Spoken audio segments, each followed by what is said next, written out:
wabarakatuh. Halo anak-anak kelas 9. Hari ini kita akan belajar matematika. Materinya yaitu tentang bilangan berpangkat dan bentuk akar. Simak video-video berikut ini.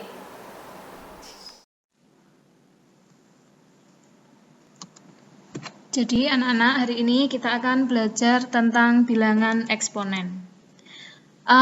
Bilangan eksponen itu juga sering disebut dengan bilangan berpangkat. Jadi eksponen itu nama bilangan berpangkat. Yang pertama kita akan belajar bilangan bulat. Bu Vera di sini singkat bilbul. Bilbul dengan eksponen bilbul positif. Artinya pangkatnya bilangannya positif.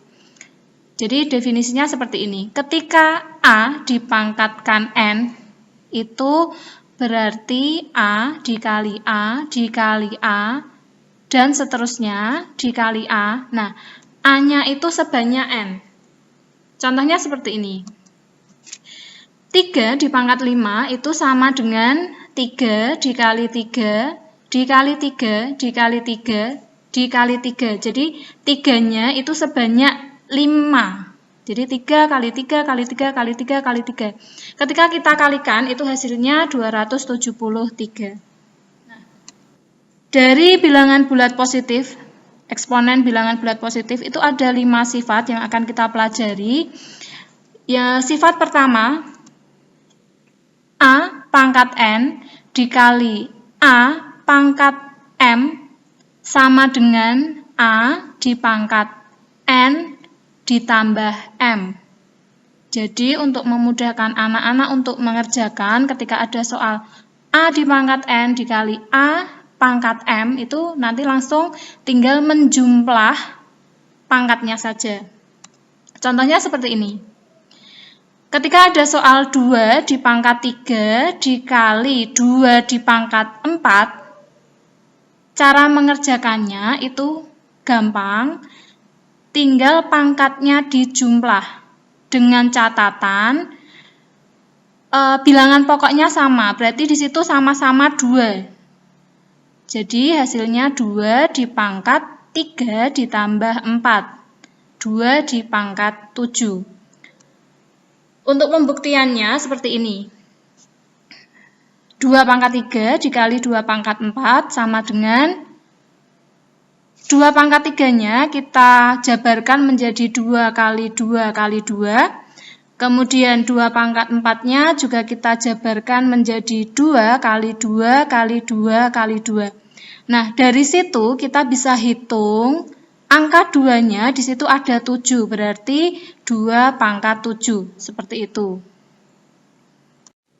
Kemudian sifat kedua, kalau tadi perkalian, sekarang kita ke pembagian. Jadi, A dipangkat N dibagi A dipangkat M, itu hasilnya A pangkat N dikurangi M. Diingat, jadi kalau pembagian itu pangkatnya dikurangi. Kalau perkalian tadi pangkatnya ditambah. Sebagai contoh, X pangkat 5 ditambah X dipangkat 5 dibagi X pangkat 3 sama dengan X pangkat 5 dikurangi 3. Jadi hasilnya X pangkat 2. Untuk pembuktian, sama seperti yang perkalian tadi, kita jabarkan X pangkat 5 itu berarti X dikali X dikali X kali X kali X dibagi X pangkat 3. X pangkat 3 kita jabarkan X kali X kali X. Nah, karena itu bentuk pembagian, itu tinggal kita coret atas bawah X. X bawah dengan X atas, X bawah, X atas, dan sisanya tinggal X kali X, artinya X pangkat 2. Seperti itu. Kita masuk ke sifat yang ketiga. A dipangkat N dipangkat M. Jadi A-nya sudah dipangkat N, masih dipangkat M. Itu nanti hasilnya gampang. A dipangkat N dikali M. Contoh. 5 dipangkat 2 dipangkat 3 kalau menggunakan sifat, berarti kita langsung mengerjakan 5 pangkat 2 kali 3 sama dengan 5 pangkat 6. Nah, untuk pembuktiannya, 5 pangkat 2 itu kan 5 kali 5. Nah, 5 pangkat 2 itu dipangkatkan 3, artinya 5 kali 5 itu sebanyak 3 kali. Berarti 5 kali 5 kali 5 kali 5 kali 5 kali 5. Nah, dari situ kita bisa hitung angka 5-nya ada 6, berarti 5 pangkat 6. Seperti itu. Kita masuk ke sifat yang keempat. A dikali B di pangkat N, hasilnya A pangkat N dikali B pangkat N.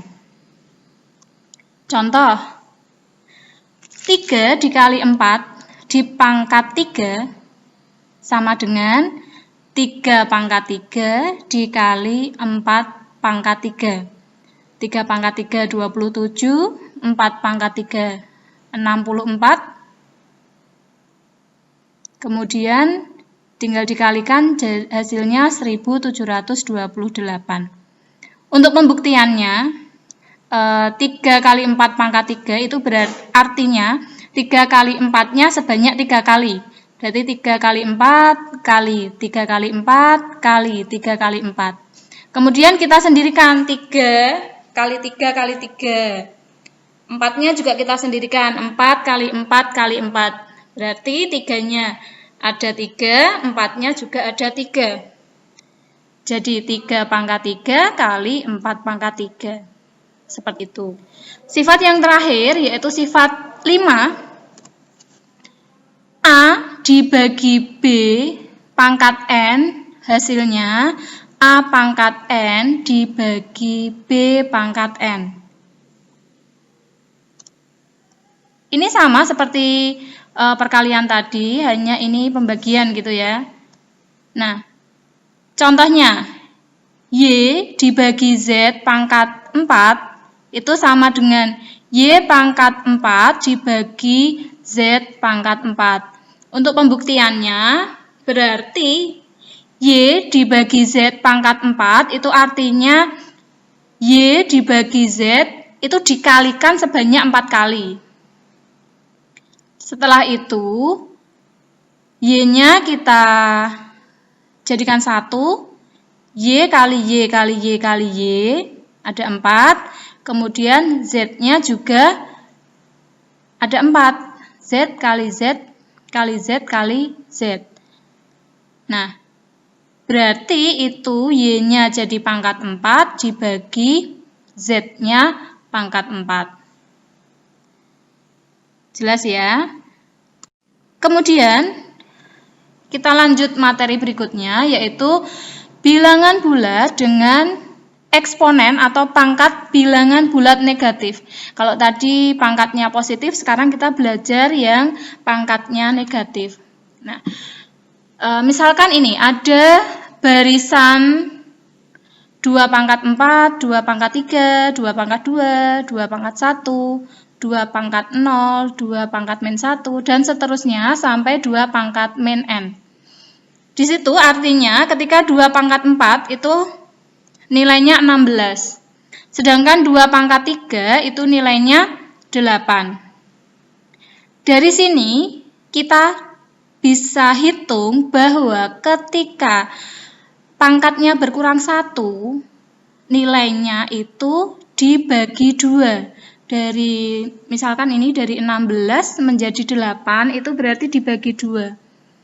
Kemudian 2 pangkat 2 itu hasilnya 4, itu berarti hasil dari 8 dibagi 2. Hasilnya 4.